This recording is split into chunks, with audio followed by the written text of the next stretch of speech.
Eu mudei e o canal mudou também. O que antes fazia meu coração bater mais forte, hoje não tem tanta importância.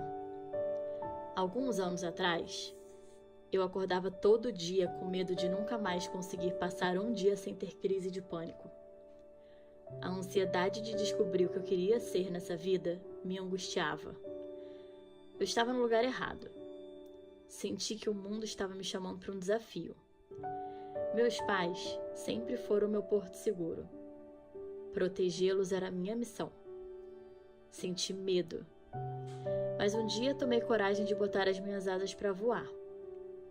Confesso que não foi fácil. E ainda não é. Mas nessa busca incessante de trilhar o meu futuro e encontrar meu lugar nesse mundão, eu descobri a palavra propósito. Até então, seu significado era uma incógnita para mim. Propósito é uma palavra muito forte.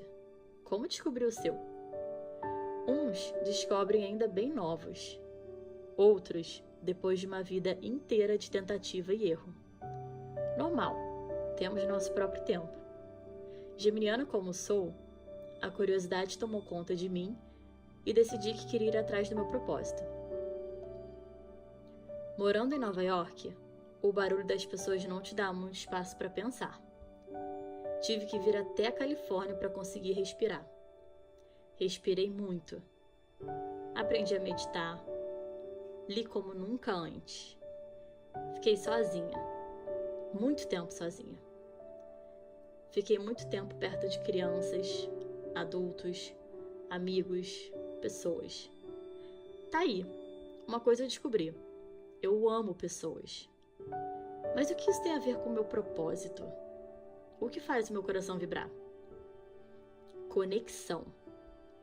Uma palavra tão simples e tão forte, assim como propósito. Meu propósito é criar conexão. Conexão com comunicação, conexão com energia, conexão com intenção. Conexão com pessoas que eu aprendo diariamente a amar, sem mesmo elas saberem o quanto as amo. Sejam bem-vindas à nova fase do canal.